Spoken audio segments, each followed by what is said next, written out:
Aquest migdia s'ha presentat tota l'oferta gastronòmica del Pallars Jussà de la que es podrà gaudir durant la tardor, una oferta centrada en el producte estrella de la temporada, el bolet.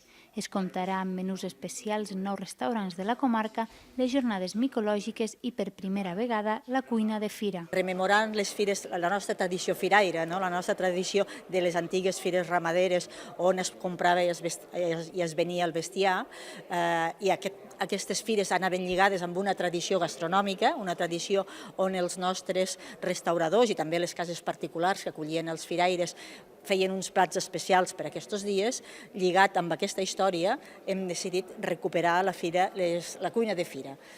En alguns restaurants s'ambientarà els menjadors tal com eren en època de fires.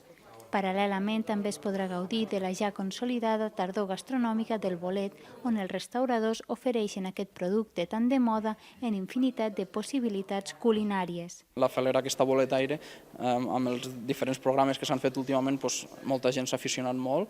Realment cada vegada hi ha més boletaires, potser acabarà sent un problema, però realment els oferim aquesta possibilitat, poden vindre a passar un cap de setmana al Pallars, descobreixen la nostra cuina, com no, el que fem amb bolets i s'emporten una cistelleta de bolets cap a casa.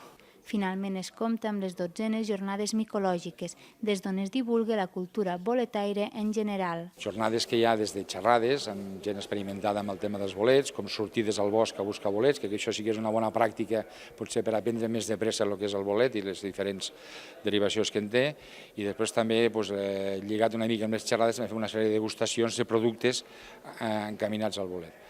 Totes aquestes activitats lúdiques, culturals i gastronòmiques volen ser un atractiu més de la comarca i ajudar a desestacionalitzar el turisme que queda força parat durant els mesos de tardor.